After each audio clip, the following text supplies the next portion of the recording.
Hello दोस्तों, Dhananjay Sharma officials में आपका स्वागत है। जैसे ही आप नोड को पढ़ना स्टार्ट करते हैं तो नोड जेएस के साथ में तुरंत एक टर्म इस्तेमाल होता है जिसको बोलते हैं आरईपीएल टर्मिनल। तो क्या है आरईपीएल टर्मिनल, किस तरीके से काम करता है, सब कुछ समझेंगे स्टेप बाय स्टेप। कंटेंट पसंद आए चैनल को सब्सक्राइब करिएगा। ये चलिए स्टार्ट करते हैं। तो आरईपीएल का फुल फॉर्म आपने देख ही लिया होगा, रीड इवैल प्रिंट एंड लूप। ठीक है, तो इसको आसानी से समझा जा सकता है। इसका अगर फुल फॉर्म को हम लोग अलग अलग कर दें तो आप इसको आराम से समझ सकते हैं। जैसे रीड का मतलब होता है कि जो भी यूजर डेटा दे रहा है उसको रीड करो और उसको जावास्क्रिप्ट के डेटा स्ट्रक्चर के हिसाब से पार्स करो। ठीक है, मतलब उसको अपने पार्सिंग एक प्रोसेस होता है, आपको पता है कि जो भी इनपुट किया गया उसको अपने हिसाब से ब्रेकअप करो जावास्क्रिप्ट के डेटा स्ट्रक्चर के हिसाब से और उसको मेमोरी में स्टोर करो। उसको ब्रेकअप करने के बाद मतलब पार्स करने के बाद उसको क्या करो, उसको इवेलुएट करो, मतलब वो क्या आंसर देगा उसको इवेलुएट करो। और इवेलुएट करने के बाद उसको क्या कर दो, रिजल्ट को प्रिंट कर दो और फिर रेडी हो जाओ अगले इनपुट को लेने के लिए। तो यही है रीड इवेलुएट प्रिंट लूप। अब जहां तक बात है कि इसको इस्तेमाल कैसे करेंगे, तो बिल्कुल सिंपल सी बात है कि जैसे मान लीजिए आप टर्मिनल पे आ गए तो सबसे पहले आपको क्या करना है कि नोड को इंस्टॉल कर लेना है। मैंने पिछली वीडियो में आपको बताया था कि नोड को कैसे इंस्टॉल करेंगे, तो मैं मान के चल रहा हूँ कि आपके सिस्टम में नोड इंस्टॉल्ड है।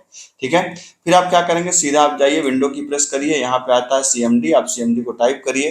तो जैसे ही आप सीएमडी को टाइप करेंगे यहाँ पे कमांड प्रॉम्प्ट आ गया। ठीक है, और कमांड प्रॉम्प्ट आने के बाद जैसे कमांड प्रॉम्प्ट आपको दिख रहा है, यहाँ पर जाने के बाद आपको क्या कर देना है, आपको सिंपल एक चीज करना है, यहाँ पे लिख देना है नोड। जैसे ही आप नोड लिख देंगे तो यहाँ पे देख सकते हैं एक टर्मिनल एक खास तरीके से यहाँ पर आ गया। ठीक है, और ये यही है आरईपीएल। आरईपीएल कुछ अलग से नहीं है, दिस इज ओनली आरईपीएल। ठीक है, तो इसका मतलब है कि यहाँ जो भी कुछ आप लिखेंगे तो वो रीड करेगा। जैसे मान लीजिए कि आपने कहा कि कंसोल डॉट लॉग, ठीक है, और मैंने कहा कि हेलो फ्रेंड्स। ठीक है, तो इसने क्या किया, रीड किया, और रीड करने के बाद जैसे ही मैंने इंटर मारा तो उसने इवेलुएट करके रिजल्ट को प्रिंट कर दिया और फिर यहाँ पे अगला अगला इनपुट लेने के लिए रेडी है। ठीक है, तो कोई भी काम हम कर सकते हैं। जैसे मैंने कहा let A is equal to 10, let B is equal to 20, let C is equal to A plus B, और मैं कह सकता हूँ कंसोल डॉट लॉग क्या, यहाँ पे sum is equal to plus C. आप देख सकते हैं रिजल्ट आ गया। ये जो बार बार अनडिफाइंड है, this is basically return type of the statements, तो इसको आप अभी इग्नोर कर दीजिए।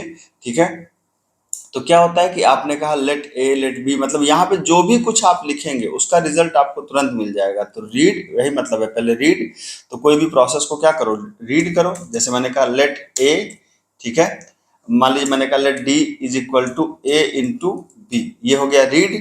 ठीक है, जैसे मैं एंटर करूंगा तो इसको क्या करेगा, इवेलुएट करेगा, और इवेलुएट करने के बाद क्या, अगर मैं इसको कहता हूं कि भाई डी को प्रिंट कर दो, मैंने कहा कंसोल डॉट लॉग क्या कर दो, डी को प्रिंट कर दो, तो डी को प्रिंट कर दो, तो अब ये क्या कर देगा, प्रिंट कर देगा। और फिर प्रिंट करने के बाद क्या हो जाएगा, लूप। लूप का मतलब अगला प्रोसेस लेने के लिए रेडी है। तो बस यही है आरईपीएल। इससे अगर बाहर निकलना हो तो क्या करना है, कंट्रोल सी को 2 बार प्रेस करना है। 2 बार जब प्रेस कर देंगे तो आप इससे बाहर निकल जाएंगे।